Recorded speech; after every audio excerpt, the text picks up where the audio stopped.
다 함께 묵도하심으로 파사데나 주님의 교회 6월 13일 주일 예배를 하나님 앞에 올려드리겠습니다. 살아계신 하나님 아버지, 감사합니다. 이 세상 세파에 시달려 고통받고 신음하는 저희들을 그냥 내버려 두지 않으시고 늘 함께 하시며 늘 도움의 손길로 덮어주셔서 감사합니다. 하나님 아버지, 저희들은 주님이 주시는 지혜가 필요합니다. 지금 이 땅에서 사는 일은 참으로 복잡하고 어렵습니다. 앞으로 어떤 일을 해야 할지, 어떤 결정을 내려야 할지 저희들은 잘 알지 못합니다. 하지만 하나님께서 저희와 동행하시고 하나님이 인도하여 주시면 이 모든 상황들을 잘 헤쳐나갈 수 있고 또한 감사와 찬송으로만 살 수 있게 될 줄을 믿습니다. 주님, 이 시간 예배를 통하여 주 하나님께 영광과 찬송을 올려드립니다. 저희들의 찬양과 기도를 받으시고 주의 말씀으로 저희들에게 교훈하여 주시고 주님의 임재를 누리는 거룩하고 아름다운 예배의 시간이 되게 인도하여 주시옵소서. 예수님의 이름으로 기도드립니다. 아멘.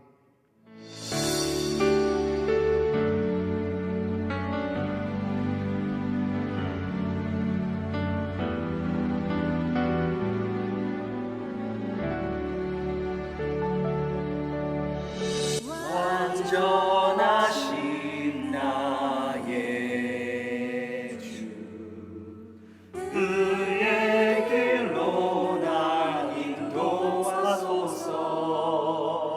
행하신 모든 일 주님의 영광 다 경배합니다.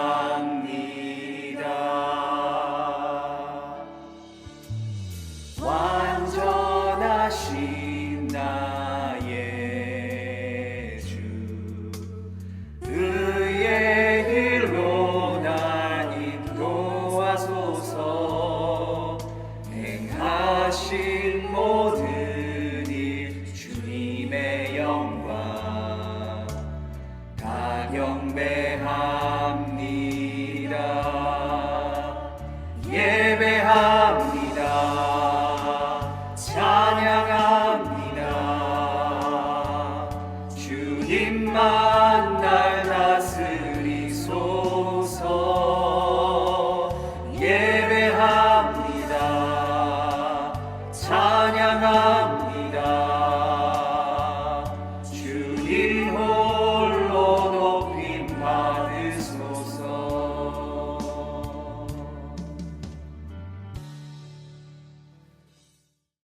이 시간 교동문 13번 시편 23편을 저와 여러분이 한 목소리로 봉독하여 올리겠습니다. 여호와는 나의 목자시니 내게 부족함이 없으리로다. 그가 나를 푸른 풀밭에 누이시며 쉴 만한 물가로 인도하시는도다. 내 영혼을 소생시키시고 자기 이름을 위하여 의의 길로 인도하시는도다. 내가 사망의 음침한 골짜기로 다닐지라도 해를 두려워하지 않을 것은 주께서 나와 함께 하심이라. 주의 지팡이와 막대기가 나를 안위하시나이다. 주께서 내 원수의 목전에서 내게 상을 차려주시고 기름을 내 머리에 부으셨으니 내 잔이 넘치나이다. 내 평생의 선하심과 인자하심이 반드시 나를 따르리니 내가 여호와의 집에 영원히 살리로다. 아멘.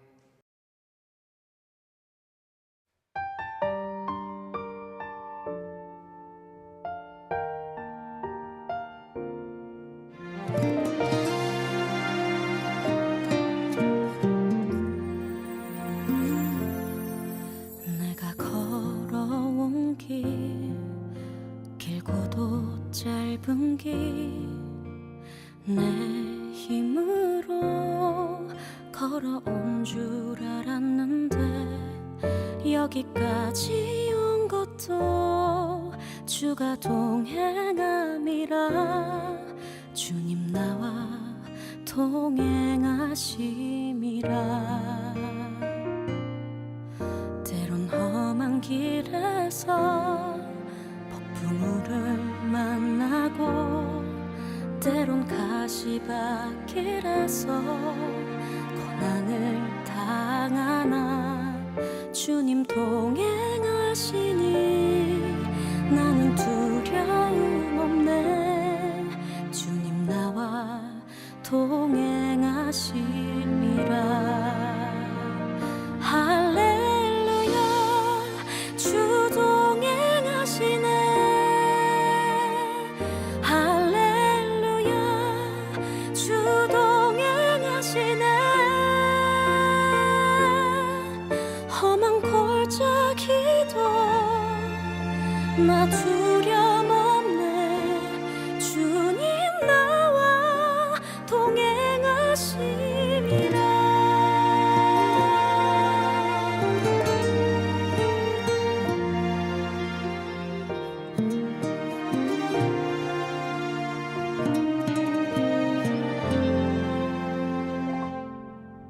때론 험한 길에서 폭풍우를 만나고 때론 가시밭길에서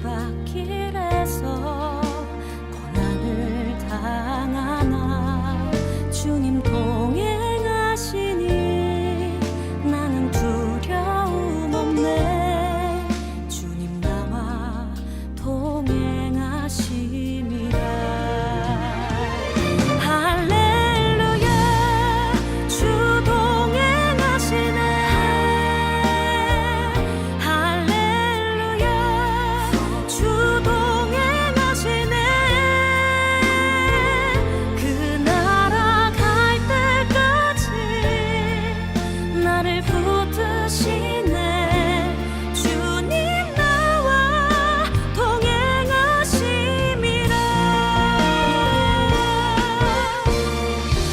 주 너를 지키리. 아무 때나 어디서나 주 너를 지키리.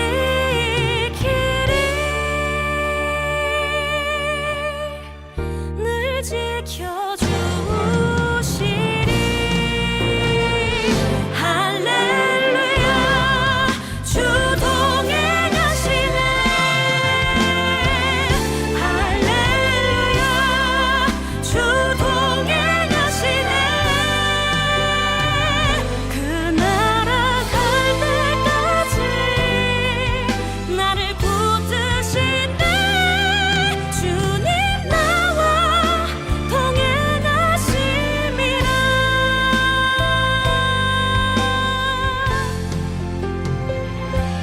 주님 나와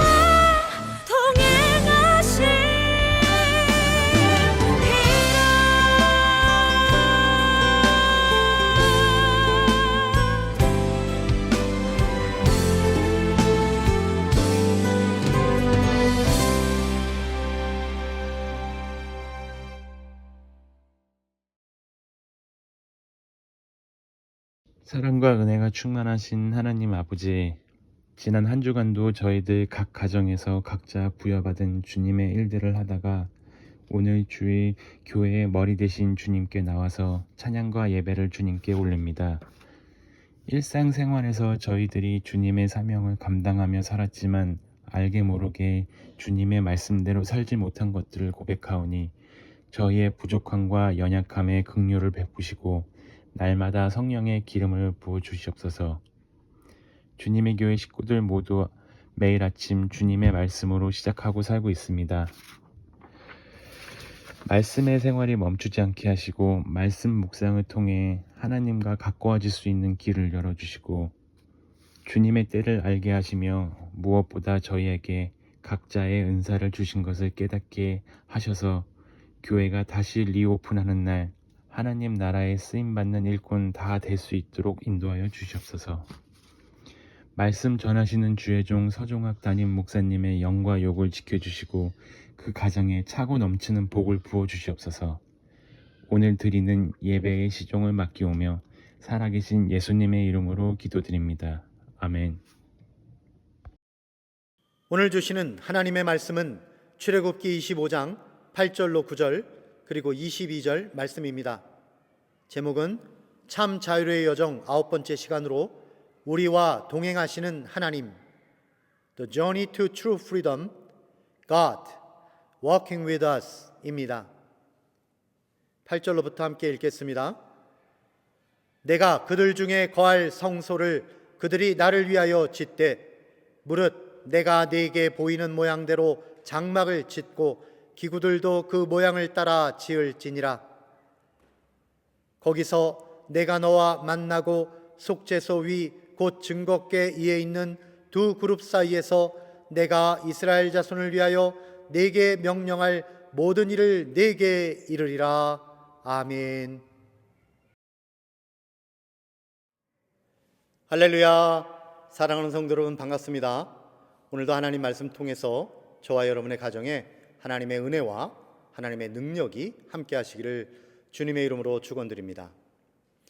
오늘 나눌 말씀은 참 자유의 여정 9번째 시간으로 제목은 우리와 동행하시는 하나님, God walking with us 라는 제목으로 잡았습니다. 우리는 지금 계속해서 출애굽기를 강의하고 있는데요. 지난주에는 잠깐 시편의 말씀으로 갔었지만 오늘 다시 출애굽기 말씀으로 돌아왔습니다. 이 출애굽기는 이스라엘 백성들이 이집트 땅을 탈출하여서 이제 가나안 땅에 들어가기까지 그 여정에서 광야를 통과하는 장면을 그리고 있습니다. 이것은 우리에게 하나의 메타포가 되는데요. 우리가 하나님 나라라고 하는 궁극적인 목적을 향해 나아가는 광야의 여행, 이것이 우리의 인생이다라고 하는 것을 보여주고 있습니다. 그러므로 우리 인생은 참으로 광야 여행이다라고 할 수 있는 것이죠. 우리가 맞이하는 오늘이라고 하는 이 날은요, 광야의 수업 시간을 갖게 된 것입니다. 우리는 광야 학교에 들어와서 광야 수업 시간에 들어와서 그리고 함께 출석하고 있는 우리 동기들, 우리 지체들, 광야 학교의 동기생들과 함께 이 인생을 광야 여행을 지나가고 있는 것이죠. 그러나 우리는 우리의 현실을 보면 이 광야 여행을 하기에는 너무나 연약한 존재들이다라는 것을 깨닫게 됩니다. 우리는요, 날씨가 조금만 더워도 불평하고 힘들어하고 좀 추워도 힘들어하고 할 일이 조금만 많아져도 힘들고 또 적어져도 힘든 사람들입니다. 뿐만 아니라 가진 소유가 너무 적으면 힘들잖아요. 반대로 가진 소유가 너무 많아도 힘들어하는 것이 우리 인생인 것이죠.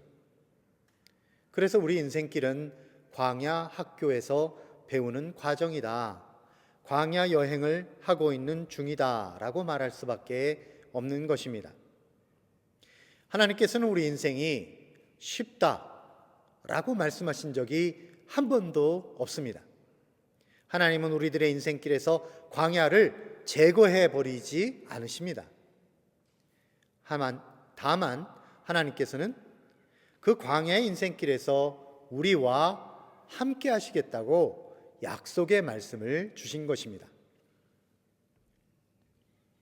하나님께서 우리들의 인생에 함께 동행하시겠다라는 사실을 우리가 깨닫고 나면요, 우리의 이 광야 학교 수업의 내용이 완전히 달라집니다. 이전에 했던 질문은 이런 것이었죠. 하나님이 나를 위해서 무엇을 해주실 수 있습니까?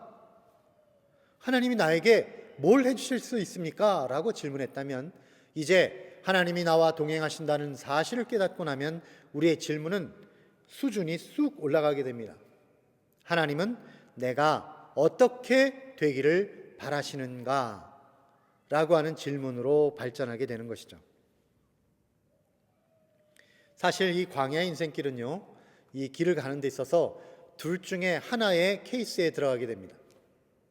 한 가지는 동행자가 있는 경우, 또 한 가지는 동행자가 없는 경우입니다. 동행자가 없이 이 광야길을 걷는다라고 하는 것은 곧 죽음을 의미하는 것입니다. 우리 광야 인생길에 동행이 없다면요, 우리는 외로울 것이고 어려울 때 도와줄 이가 없을 것입니다. 이 광활한 우주 속에 나 혼자라는 의식 때문에 우리는 그 외로움에서 삶의 의미가 다 없어지고 공허한 마음으로 사라지는 존재가 되어버릴 것입니다. 그러므로 우리 광야 인생길에는요, 반드시 동행자가 있어야 합니다. 그러한 동행자 중에서는 우리의 인생길을 처음부터 끝까지 동행해 주시는 분이 있어요. 그분이 곧 누구신가? 라는 사실을 알아가는 이 시간 되시기를 바랍니다. 그분이 누구일까요? 우리의 인생길을 처음부터 끝까지 영원히 동행하시는 분, 그분은 바로 우리 주 하나님이신 것입니다. 하나님은요, 우리와 인격적인 사랑을 나누고 또한 우리와 동행하시기 위해서 우리를 창조하셨습니다. 그러니까 우리의 창조의 목적 자체가 하나님과 동행하면서 하나님을 기뻐하고 주님과 사랑을 나누는 그런 삶을 살도록 창조가 되었던 것입니다. 그러나 비극은 우리 인류의 처음부터 일어났죠. 첫사람 아담의 시대 때부터 우리는 타락한 것입니다. 하나님 싫다 하고 하나님 함께하고 싶지 않다 하고 그래서 결국은 하나님을 떠나서 살았습니다. 하나님에게서 점점 더 멀어져 간 것입니다. 거기서부터 우리의 모든 고통이 시작된 것이죠. 광야의 인생길을 혼자 걸어야 하니까요. 하지만 하나님은 변함없이 우리와 동행하기를 원하셨습니다. 그래서 끊임없이 우리 마음 가운데 녹화하시는 거예요. 내가 너와 함께하고 싶다. 그러다가 하나님께서는 어떤 결단을 하셨는데 그것이 뭐냐면 하나님이 아예 이 땅에 내려오시기로, 그래서 우리와 함께 동행하시기로 결정하셨던 것입니다. 그렇게 우리와 함께 동행하시는 첫 번째 사건이 어디에서 일어나는 것입니까? 바로 출애굽기에서 일어나게 되는 것이죠. 하나님은 시내산에 강림하셨습니다. 시내산은 온 구름으로 쌓이게 되고 그 위에는 천둥 번개가 치고 불이 활활 타는 그런 현상이 나타났습니다.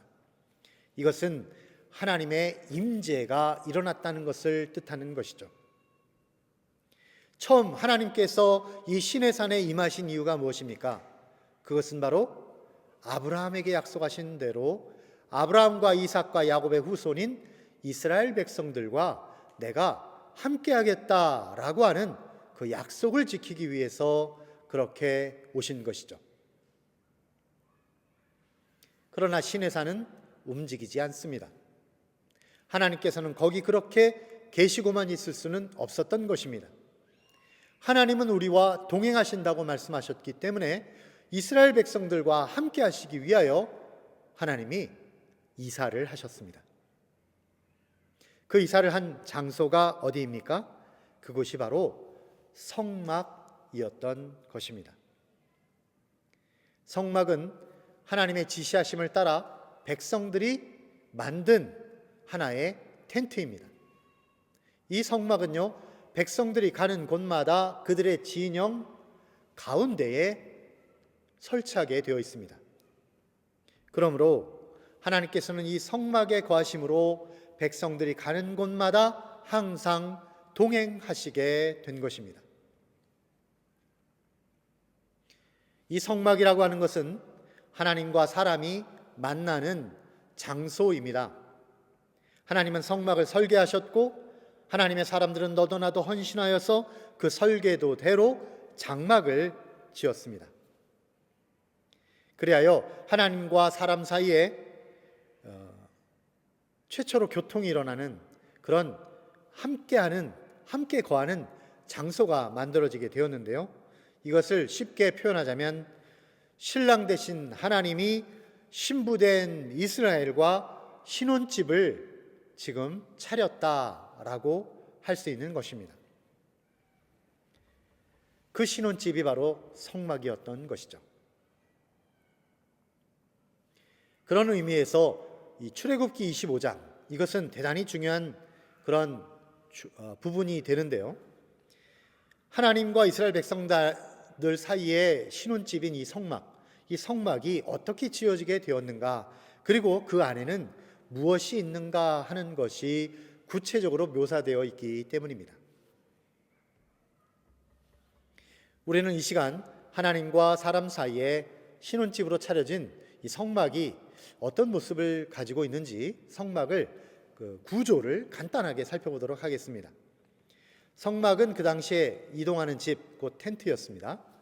그런데 이 앞으로 들어가는 입구 쪽에 텐트의 앞부분은 성소라고 불리고, 그 사이에 휘장이 쳐져 있고요. 뒷부분, 그러니까 성막의 뒷부분에는 지성소라고 불리는 장소가 있었습니다. 이것은 지극히 거룩한 장소다라고 하는 뜻입니다. 그리고 그 지성소 안에는 언약궤라는 것이 놓여 있는데요. 이 언약궤는 다 아시다시피 그 안에 하나님이 주신 계명, 십계명이 들어가 있는 그런 거룩한 언약궤, 법궤라고도 불리는 것입니다. 그 언약궤의 윗뚜껑은 순금으로 덮여 있고요. 그리고 그 좌우에 금으로 만든 두 날개가 그 날개를 두리우고 있습니다. 이 천사의 일종인 그룹이라고 하는 그런 천사가 날개를 그 위에 두리고 있는 것이죠. 그리고 그 날개가 두리우고 있는 그 장소, 언약궤 위에 있는 그 장소를 뭐라고 부릅니까? 이곳이 곧 속죄소 혹은 시은좌, mercy seat이라고 불리는 장소가 되는 것입니다. 바로 이 시은좌에서 하나님과 사람이 만나는 만남이 이루어지게 되는 것이죠. 그런데 우리가 이 성막과 그리고 언약궤와 시은좌에 대해서 우리가 오해하지 말아야 할 것이 있습니다. 그것은 속죄소가 있는 그 언약궤가 있다고 해서 거기에 반드시 하나님이 붙어 계시는 것은 아니다라는 사실입니다. 이게 무슨 말입니까? 하나님께서는 자유로운 의사를 가지고 언제든지 우리와 함께 하시게 되는데, 그 거하시는 장소가 그 속죄소, 시은자가 된 것이지, 시은자에는 항상 하나님이 계시다라고 하는 그런 뜻은 아니라는 것입니다. 이 언약궤에 하나님이 임하신다는 사실과 관련하여 지금 하나님과 시은자가 이렇게 딱 붙어 있다, 하나다라고 하는 부분에 대해서 우리가 정확하게 분석하기 위해서 두 가지 사건을 우리가 살펴보겠는데요. 한 가지 사건은 하나님께서 그 언약궤에 함께하고 계셨기 때문에 일어난 엄청난 권능의 사건이고요. 또 하나는 언약궤가 있음에도 불구하고 하나님의 능력이 전혀 나타나지 않은, 곧 그 언약궤에 하나님이 계시지 않았던 그런 사건입니다. 먼저 이 권능이 나타났던 언약궤의 사건은 보면요, 이스라엘 백성들이 이제 광야를 지나가고 그 다음에 가나안 땅에 들어가기 전에 요단강을 건너게 됩니다. 물이 철철철 내려오는 그 요단 강물을 보면서 백성들이 어떻게 지나갈까라고 걱정하고 있는데요, 하나님께서 이스라엘의 지도자인 여호수아에게 명령하셨습니다. 제사장들이 이 언약궤를 어깨에 메고 먼저 지나가라. 그 발이 닿는 순간 요단 강물이 마르고 거기 백성들이 맨발로 마른 땅같이 그곳을 지나가게 될 것이다. 그렇게 말씀하셨는데 과연 그 말씀대로 그렇게 했더니, 언약궤를 메고 행진하였더니 언약궤가 그 물에 닿는 순간 요단 강물이 멈춰버렸다라고 하는 것입니다. 이것은 마치 모세가 이스라엘 백성들을 이끌고 출애굽을 할 때 홍해를 가른 것과 똑같은 사건이었던 것이죠. 하나님의 권능은 이와 같이 언약궤를 통해서 나타나게 되었습니다. 이것은 하나님이 그 언약궤에 함께하고 계시다는 것을 보여주는 것이죠. 그러나 또 하나의 사건이 있습니다. 이것은 반대적인 사건인데요, 언약궤가 나아갔지만 하나님의 권능이 나타나지 않고 이스라엘이 전쟁에서 패배했던 사건입니다. 사무엘상 4장에 보시면 이스라엘 백성들과 블레셋의 싸움이 있었어요. 그런데 이스라엘이 패했습니다. 그래서 4,000명이나 죽임을 당하게 되었습니다. 그러자 이스라엘 장로들이 모여서 패배의 요인이 무엇일까 이것을 함께 나누었죠. 그때 나온 말이 이번 전쟁터에 우리가 언약궤를 가지고 오지 않았어. 그러니까 이 언약궤만 있으면 우리는 하나님의 권능으로 반드시 승리하게 될 거야 라고 생각을 한 것입니다. 그래서 실로에 안치되어 있던 그 언약궤를 가져오라고 한 것이죠. 그래서 이스라엘 진영에 언약궤가 들어오게 된 것입니다. 그 소식을 들었을 때 이스라엘 백성들은 당연히 큰 함성을 지를 수밖에 없었습니다. 이제 하나님이 우리와 함께 하시니까 우리가 승리할 수밖에 없다라고 생각하게 된 것이죠. 언약궤가 곧 하나님이다 라고 생각하고 있었기 때문입니다. 실제로 반대 진영에 있었던 블레셋도 이스라엘 능력의 신이 지금 이스라엘에 들어왔다라는 소식을 듣고 과거에 모세가 출애굽을 할 때 이집트를 이기는 그 신이 누굽니까? 여호와 하나님이시잖아요. 그 신이 지금 이스라엘 진영에 들어왔다라는 소식을 듣고 굉장히 실망하면서 그들이 굉장히 힘들어했다는 사실입니다. 그런데요, 이때 블레셋 군인들은 죽기를 각오하고 대장부가 되겠다고 결단하고 이스라엘과 싸우게 된 것입니다. 그래서 결과는 어떻게 됐습니까? 이스라엘이 대파를 한 것이죠. 대패를 한 것입니다. 그래서 보병만 3만 명이 죽임을 당하게 되었습니다. 어떻게 된 것일까요? 어찌하여 이스라엘에 하나님의 언약궤가 도착했음에도 불구하고 전쟁에는 패하여 모든 사람들이 그렇게 수많은 사람들이 죽고 또한 그 당시 그 언약궤를 보냈던 엘리 제사장의 두 아들 홈리와 비느하스도 죽고 그리고 그 소식을 들은 엘리 제사장도 죽는 이런 엄청난 비극이 일어났습니까? 이스라엘은 언약궤는 가져왔지만 그러나 하나님을 모시지는 못했다는 것입니다. 곧 언약궤 자체에 하나님이 늘 붙어 계시는 것은 아니다 라고 하는 사실을 우리가 알게 되는 것이죠. 언약궤 자체가 하나님인 것이 아닙니다.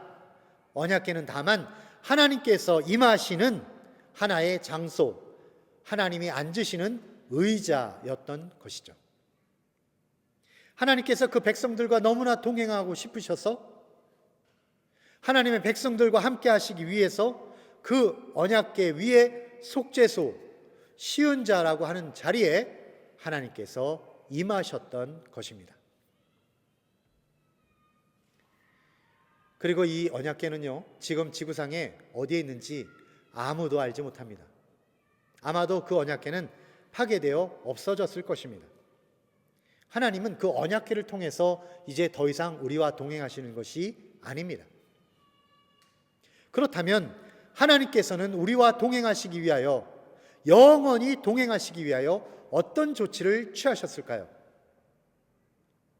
그것이 바로 하나님은 어떤 장소에 거하시는 것이 아니라 하나님은 사람이 되셔서 이 땅에 임하심으로 우리와 함께 영원히 거하시게 되었다는 것입니다.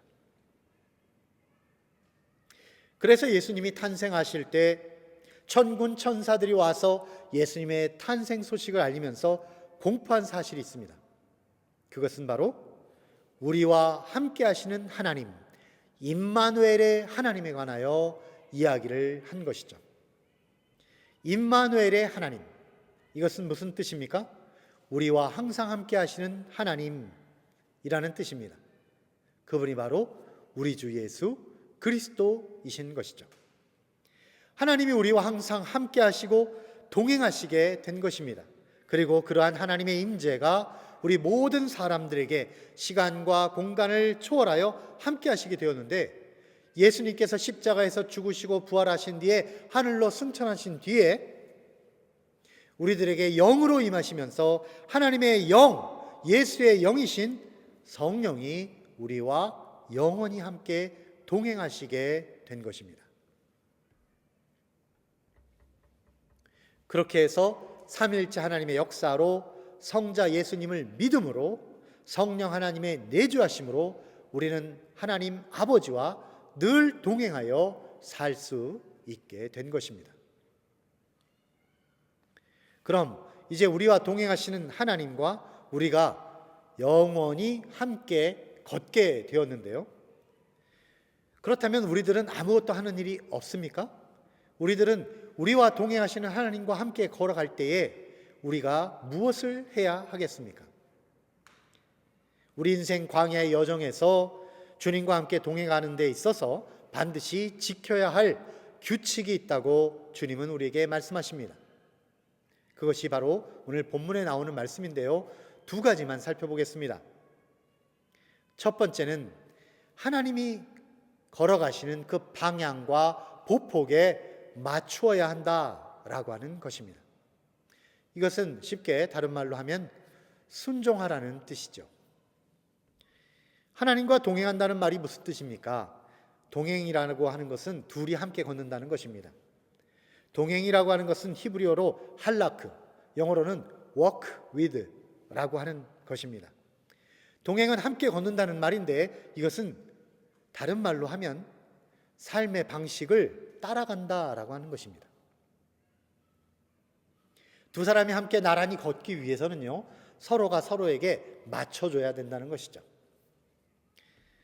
이것을 우리가 다른 말로 표현하자면, 쉬운 말로 우리가 이해하자면 결혼 생활과 똑같습니다.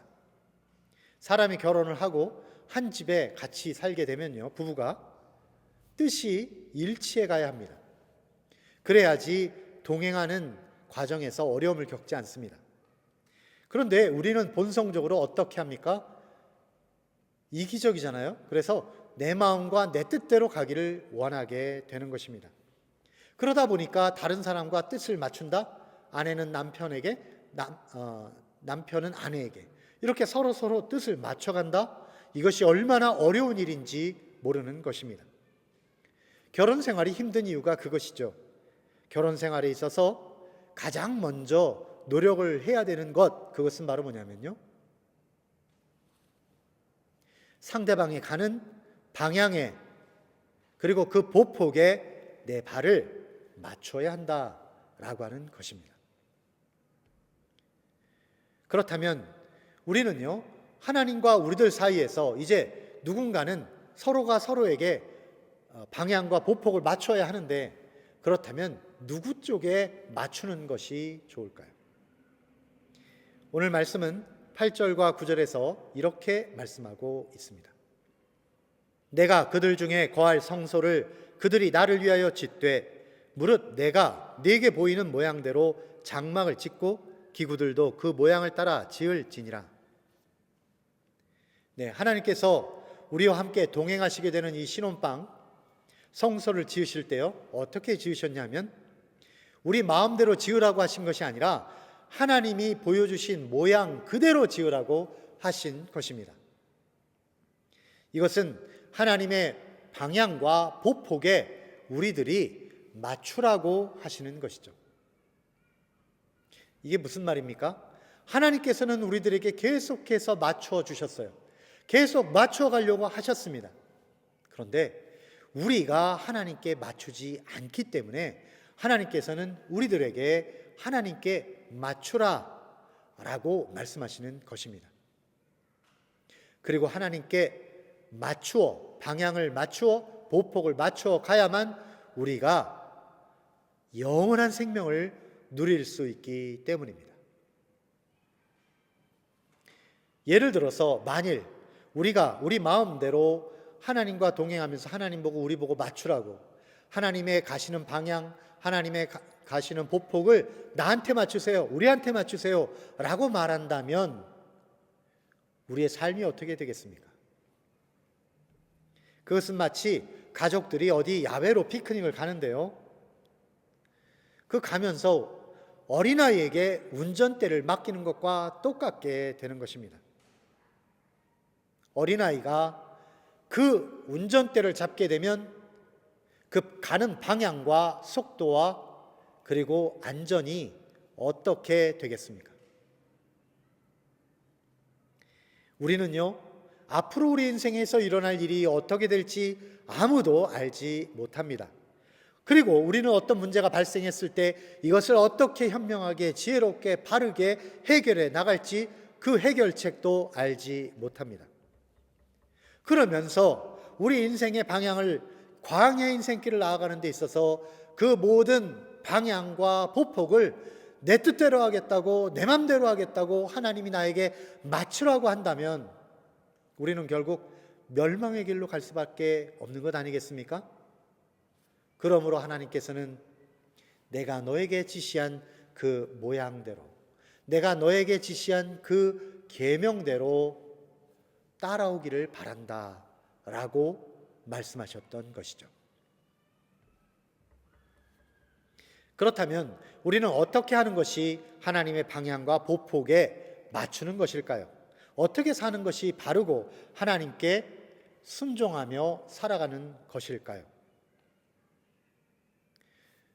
가장 먼저 해야 하는 것은 내 뜻과 내 고집을 버려야 되는 거예요.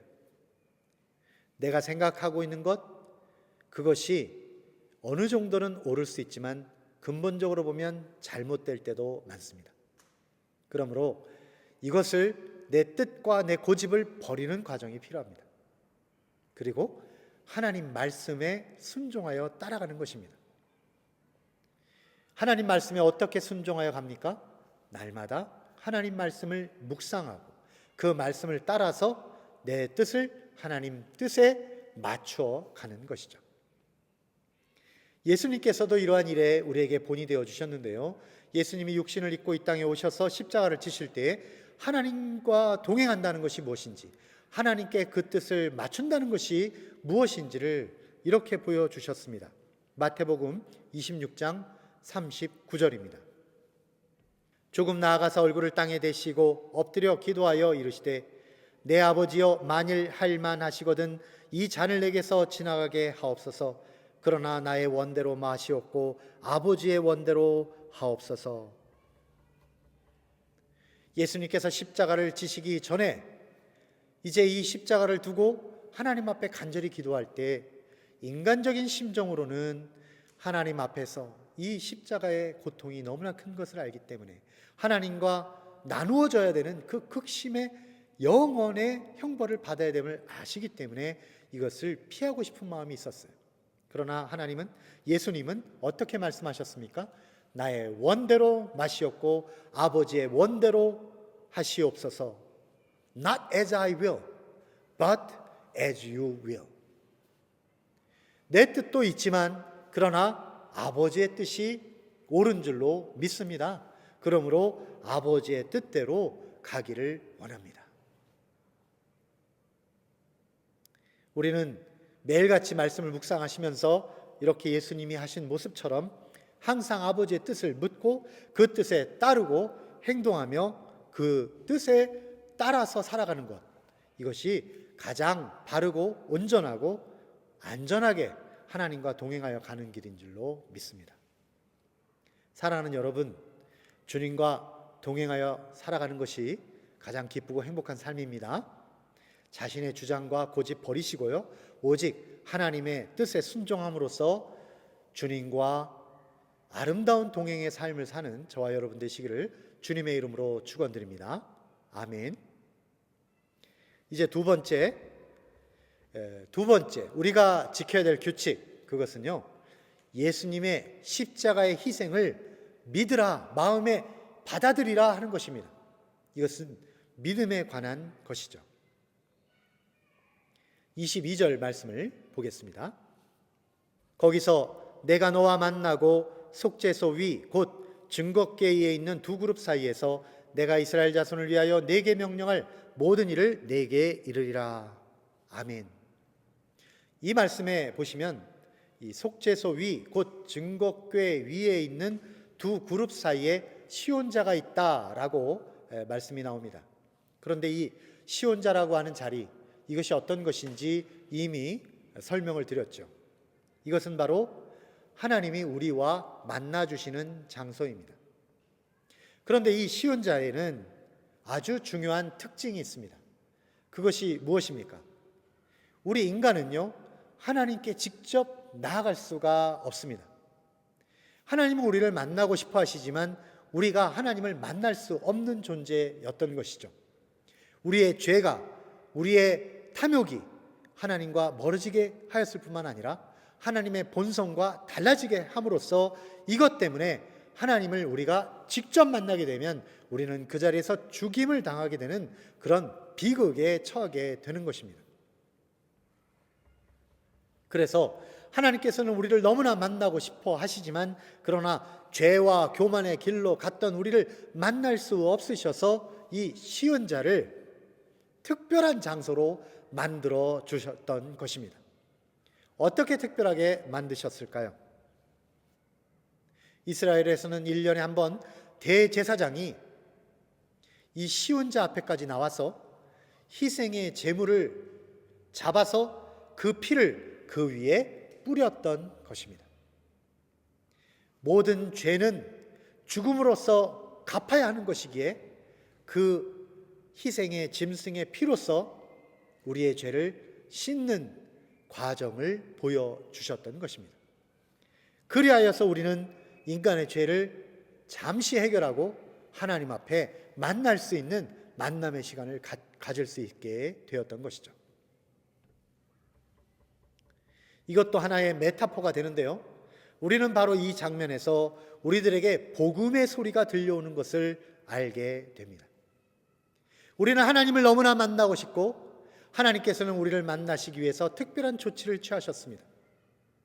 그것은 바로 하나님의 아들 독생자 예수 그리스도를 이 땅에 보내셔서 그 아들의 희생으로 십자가 위에 보혈로 우리를 덮어주신 것입니다. 그리고 하나님의 보좌를 덮으신 것입니다.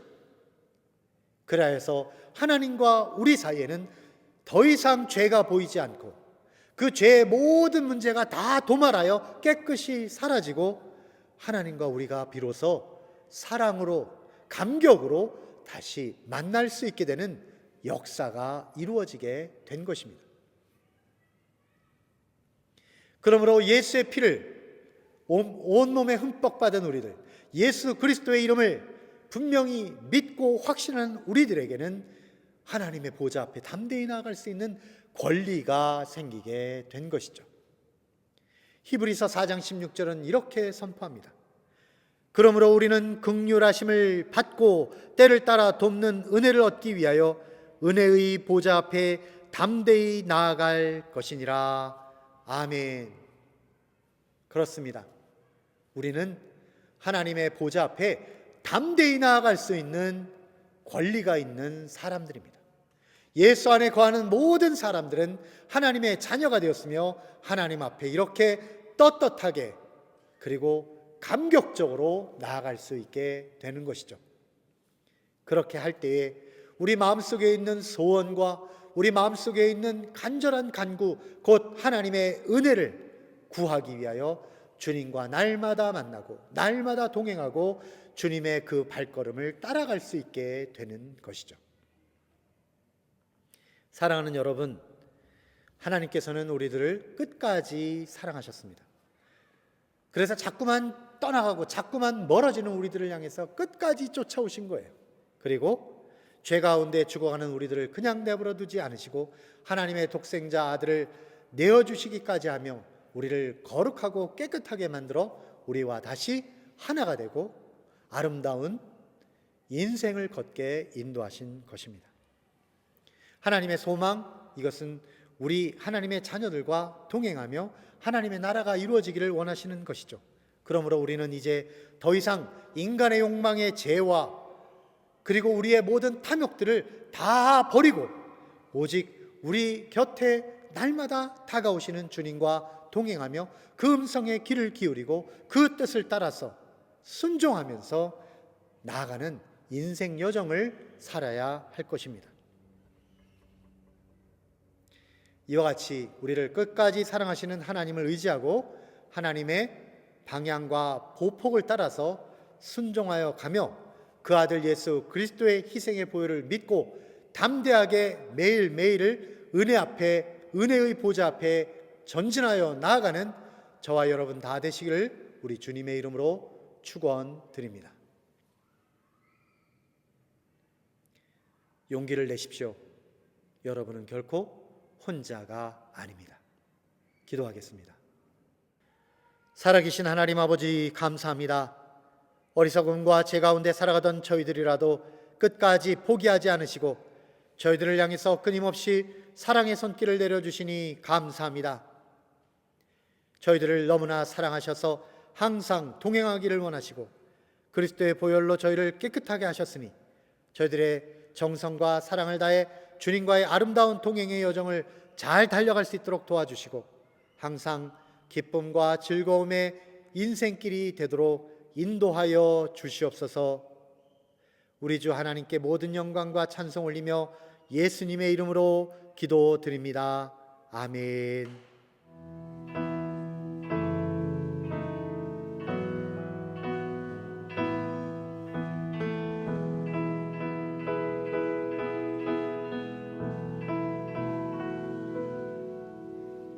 내 마음에 주를 향한 사랑이 나의 말엔 주가 주신 진리로 나의 눈에 주의 눈물 채워주소서.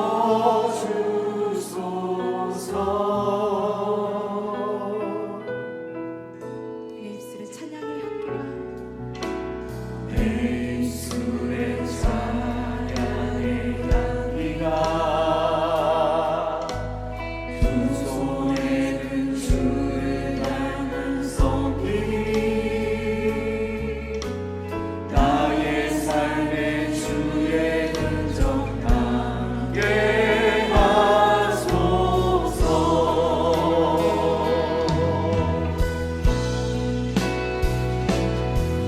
하나님의 사랑이 영원히 함께하리. 십자가의 길을 걷는 자에게 순교자의 삶을 사는 이에게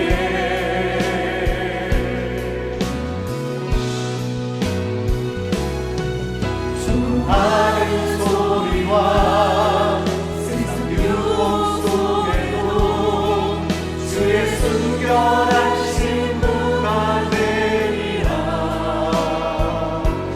내 생명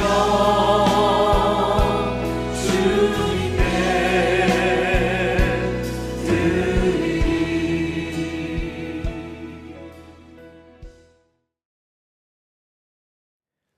이제는 축도로서 모든 예배를 마치겠습니다. 이제는 우리 주 예수 그리스도의 은혜와 하나님 아버지의 사랑하심과 성령님의 내주 역사 동행하심이 진실로 우리와 동행하시는 하나님의 뒤를 쫓으며 순종과 믿음으로 나아가기를 소망하는 사랑하는 주님의 교회 모든 성도들 머리 위에 이제로부터 영원토록 함께 없시기를 살아계신 예수님의 이름으로 간절히 축원하옵나이다. 아멘.